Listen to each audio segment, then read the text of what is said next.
warahmatullahi wabarakatuh. Baik, perkenalkan nama saya Tri Anugrah Saputra Sainal dengan NIM PO 7142032525208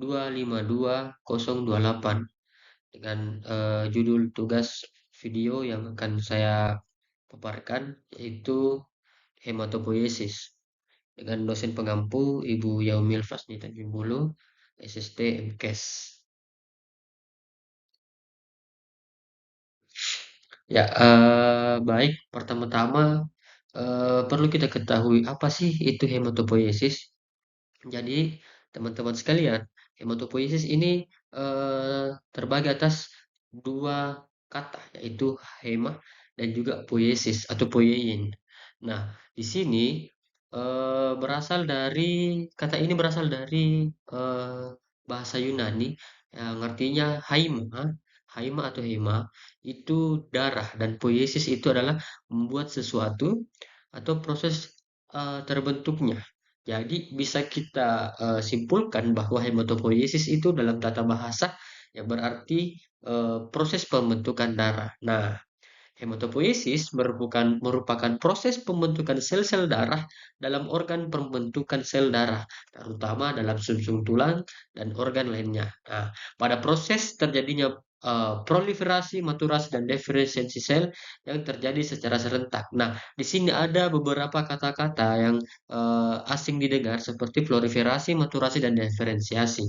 Nah, proliferasi ini adalah kemampuan tubuh kita dalam memproduksi sel darah. Sedangkan itu maturasi adalah pematangan sel dan diferensiasi itu adalah pembentukan atau mengubah perubahan sel-sel darah. Kemudian pengertian dan perbedaannya. Nah, di sini sudah dijelaskan tadi bahwasanya proliferasi itu adalah kemampuan sel membelah dan memperbanyak diri. Nah, jadi proliferasi ini adalah merupakan kemampuan sel-sel darah untuk membelah dan memperbanyak diri. Sedangkan diferensiasi itu adalah mematangkan diri menjadi sel-sel dengan fungsi tertentu. Terus ada namanya self renewal adalah memperbaharui diri sendiri sehingga tidak akan habis meskipun terus membelah. Nah, di sini ada dua perbedaan antara diferensiasi dan juga self renewal. Kalau diferensiasi, misalnya dari bentuk yang satu berubah menjadi bentuk yang lainnya. Nah, berbeda lagi dengan self renewal atau memperbarui diri sendiri dari bentuk yang satu dengan bentuk yang sama. Seperti itu. Nah, di sini dijelaskan bahwasanya self renewal mempunyai kemampuan memperbaharui dirinya sendiri dengan bentuk yang sama. Nah, kemudian diferensiasi mempunyai kemampuan untuk bisa merubah dirinya menjadi sel yang spesifik dan fungsional sesuai dengan fungsinya masing-masing. Kemudian ada proliferasi, bagaimana eh, kemampuan membelah atau memperbanyak diri dengan adanya stimulasi mekanisme dan regulasi dari beberapa sitokin dan growth factor. Hematopoiesis prenatal atau masa fetal. Jadi, teman-teman sekalian, di sini kita masuk pada proses pembentukan darah di masa fetal atau prenatal atau pralahir, sebelum lahir, masih janin. Nah, hematopoiesis prenatal adalah perubahan tempat hematopoiesis dari Yolsek ke hati kemudian ke sumsum tulang. Nah, untuk hematopoiesis ini memiliki tiga fase. Yang pertama yaitu mesoblastik yang terjadi di embryonal Yolsek. Kemudian yang kedua ada fase hepatik yang terjadi di hepar atau hati. Kemudian yang ketiga yaitu fase medularis atau myeloid yang terjadi di dalam sumsum tulang. Nah, di sini ada fase-fase tertentu dari proses pembentukan darah. Eh, kita lanjut ya, yang pertama fase mesoblastik atau fase primitif. Nah, fase mesoblastik terjadi pada masa prenatal atau sebelum lahir saat embrio berumur 2 sampai 10 minggu. Nah, proses terjadinya ini berada di dalam yolsek atau kantung kuning telur pada janin. yang berada di dekat jaringan mesenkim batang tubuh. Nah, sel darah dibuat dari jaringan mesenkim 2 sampai 3 minggu setelah fertilisasi atau pembuahan. Nah, mesenkim ini menyusutkan cabang-cabangnya lalu berkembang menjadi eritroblast primitif yang mengumpul atau berkumpul menggumpal membentuk agregat yang disebut dengan pulau darah. Kemudian berproliferasi menjadi hemoglobin dan eritrosit polikromatofilik. Lalu terbentuklah eritrosit-eritrosit primitif, yaitu eritrosit yang memiliki inti sel. Jadi eritrosit pada fase mesoblastik ini eritrosit yang memiliki inti sel. Kemudian pindah kembali pindah ke fase hepatik. Nah, fase ini terjadi pada masa prenatal ketika janin berusia 6 minggu.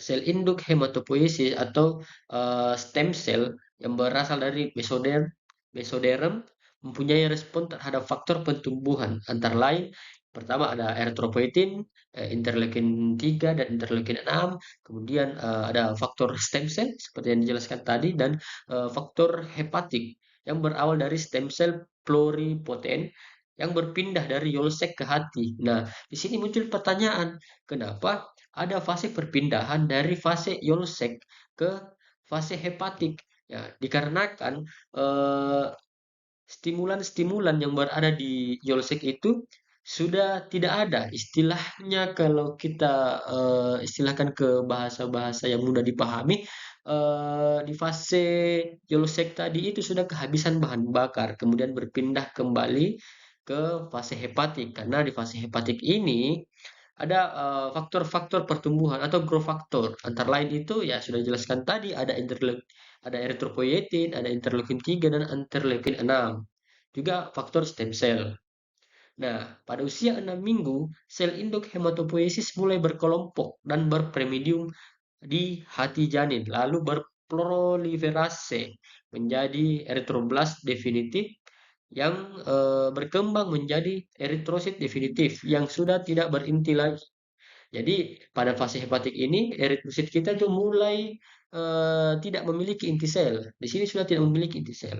Dan pada minggu ke-8 ditemukan juga leukosit granuler, megakariosit pada hati dan eh, blood island mengalami regresi. Nah, pada minggu ke-8 ini ada leukosit yang bergranula, ada megakariosit di hati dan juga pulau-pulau darah yang sudah mengalami regresi. Kemudian pada usia 12 minggu proses hematopoiesis terjadi pula pada jaringan limfa atau pada organ limfa.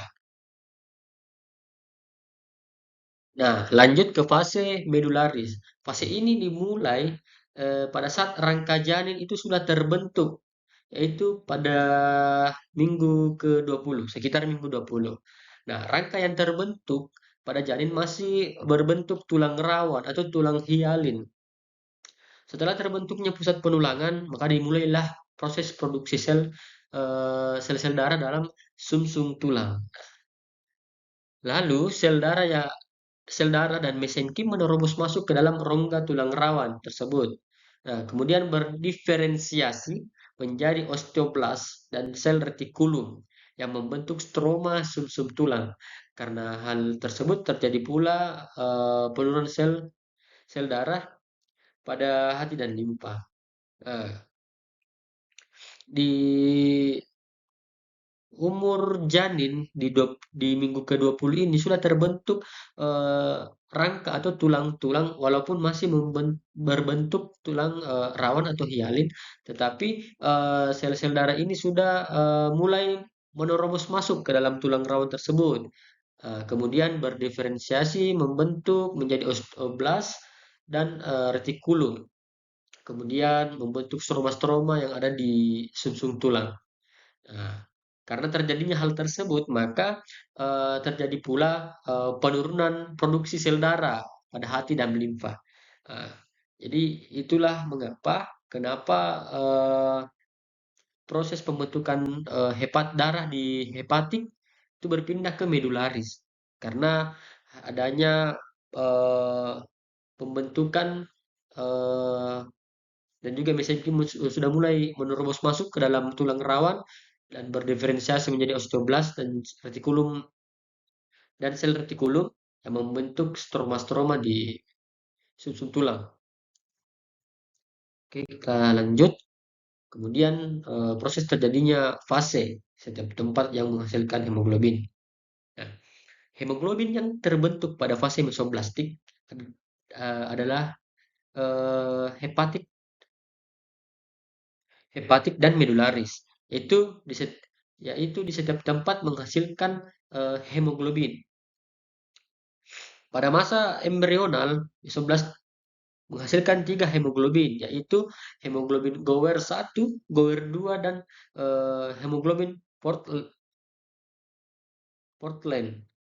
Nah, pada fase fetal menghasilkan satu hemoglobin, yaitu HbF atau hemoglobin fetal atau fetus. Pada masa dewasa terjadi proses perpindahan proses hematopoiesis di tulang dan semakin terjadi pematangan atau maturasi sel. Itu sel yang maturasi di sini ada sel eritrosit. Kemudian terbentuklah hemoglobin A dengan rantai alfa dan rantai beta.